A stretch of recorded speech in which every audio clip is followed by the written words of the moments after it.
यार ये पुराने राजनीतिक मुद्दे कैसे अचानक बड़े होकर सामने आ जाते हैं? भनक ही नहीं लगती।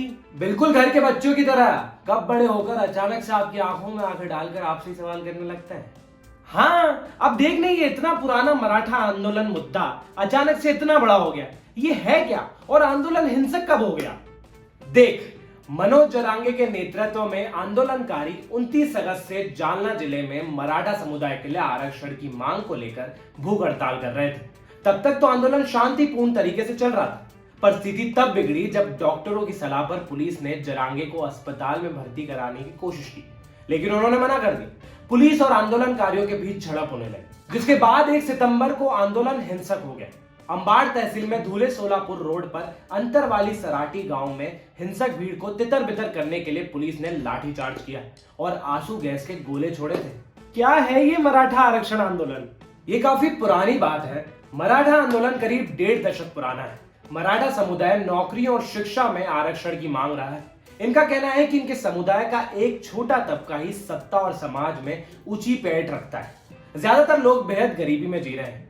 पिछली कांग्रेस एनसीपी सरकार ने आरक्षण देने का फैसला लेते हुए विधेयक को विधानसभा में पास कर दिया था, पर सुप्रीम कोर्ट ने इस पर रोक लगा दी। कोर्ट ने पिछड़ा वर्ग आयोग से मराठा समाज की आर्थिक सामाजिक स्थिति पर रिपोर्ट मांगी है, और जिसके बाद ही कोई फैसला संभव है। कौन है मनोज जरांगे? क्या यही इस आंदोलन के मुखिया हैं? हाँ, आंदोलन की अगुवाई कर रहे मनोज जरांगे पाटिल बेसिकली बीड जिले के रहने वाले हैं। मटोरी गांव में जन्मे मनोज ने 12वीं तक पढ़ाई की। आजीविका के लिए बीड से जालना आ गए और यहाँ एक होटल में काम करते हुए उन्होंने सामाजिक कार्य शुरू की।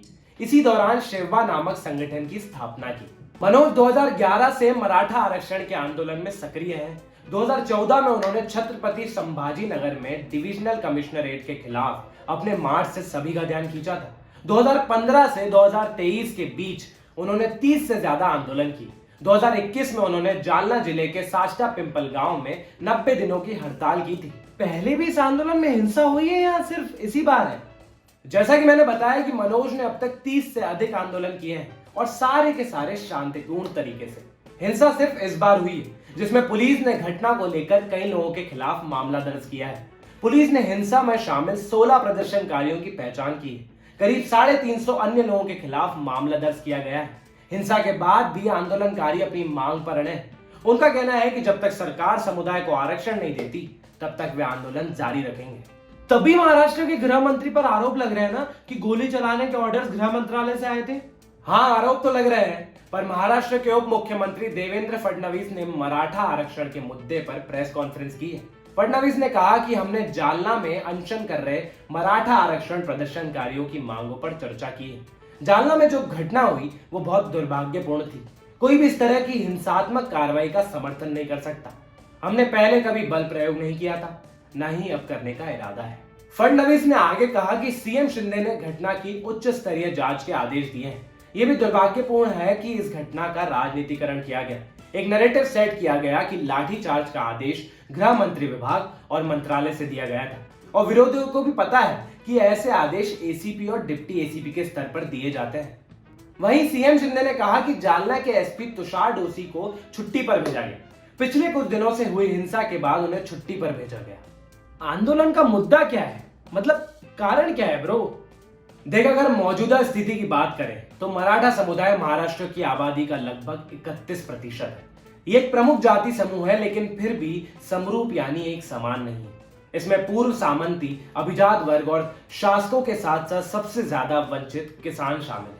राज्य में अक्सर कृषि संकट, नौकरियों की कमी और सरकारों के अधूरे वादों का हवाला देते हुए समाज ने आंदोलन किए हैं। तो सरकार का क्या रुख है इस आरक्षण मुद्दे पर? देख, 2018 में महाराष्ट्र विधानमंडल से मराठा समुदाय के लिए शिक्षा और सरकारी नौकरियों में 16% आरक्षण का प्रस्ताव वाला एक विधेयक पारित किया गया। विधेयक में मराठा समुदाय को सरकार ने सामाजिक और शैक्षणिक रूप से पिछड़ा वर्ग घोषित किया। विधानमंडल में पारित होने के बाद मराठा आरक्षण का मामला अदालती हो गया। जून 2019 में बंबई उच्च न्यायालय ने मराठा आरक्षण की संवैधानिकता को बरकरार रखा, लेकिन सरकार से इसे राज्य पिछड़ा वर्ग आयोग की सिफारिश के अनुसार 16% से घटाकर 12 से 13% करने को कहा। इस आरक्षण को बड़ा झटका तब लगा जब मई 2021 को जब सुप्रीम कोर्ट ने मराठा आरक्षण को असंवैधानिक ठहराया और कानून को रद्द कर दिया। अदालत ने माना कि मराठा आरक्षण ने 50% सीलिंग का उल्लंघन कर दिया गया था। और अगर प्रेजेंट में बात करें कि अभी सरकार का क्या रवैया है, तो मराठा आरक्षण पर सोमवार को महाराष्ट्र कैबिनेट उपसमिति की बैठक हुई। बैठक के बाद सीएम शिंदे ने कहा कि मैं पहले ही प्रदर्शनकारियों से बात कर चुका हूं और हम इस मुद्दे को व्यवस्थित तरीके से सुलझाएंगे। हमारी सरकार मराठा आरक्षण से जुड़े मुद्दों को सुलझाने के लिए गंभीर है। राज्य मंत्री गिरीश महाजन और अन्य मंत्री जालना गए हैं। वे वहां इस मुद्दे को शांत करने के लिए वार्ता करेंगे। सरकार ने मनोज जरांगे को बातचीत के लिए बुलाया। आरक्षण की मांग को लेकर भूख हड़ताल पर बैठे मनोज जरांगे पाटिल को महाराष्ट्र सरकार ने आमंत्रित किया है। डिप्टी सीएम देवेंद्र फडणवीस ने पाटिल से बात की और उन्हें चर्चा के लिए बुलाया।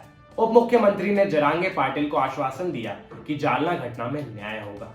ये तो उद्धव ठाकरे को सही मौका मिला है शिंदे पर वार करने का। उद्धव ठाकरे ने क्या बोला? महाराष्ट्र के पूर्व मुख्यमंत्री उद्धव ठाकरे ने मौके का फायदा उठाते हुए अपने जालना दौरे के बाद मराठा आरक्षण की मांग की है। शिवसेना यूबीटी के अध्यक्ष उद्धव ठाकरे ने शनिवार को मांग की कि केंद्र सरकार संसद के आगामी विशेष सत्र में मराठा और अन्य पिछड़ा वर्गों ओबीसी को आरक्षण देने के लिए विधेयक पारित करे। उद्धव ठाकरे ने शनिवार शाम को जालना का दौरा किया और राज्य के गृह मंत्री देवेंद्र फडणवीस की इस्तीफे की मांग की। उन्होंने कहा कि केंद्र सरकार को एक ऐसा कानून लाना चाहिए जिससे मराठा समुदाय को आरक्षण मिल सके और प्रदर्शनकारियों के खिलाफ दर्ज मामले रद्द कर दिए जाए। यार, आरक्षण का मसला कितना पेचीदा है यार। हाँ यार, पेचीदा तो है, पर इस बारे में फिर कभी बात करेंगे। फिलहाल इस वीडियो को लाइक कर, शेयर कर और सबको बता कि वो इंडिया लीडर चैनल को सब्सक्राइब करें।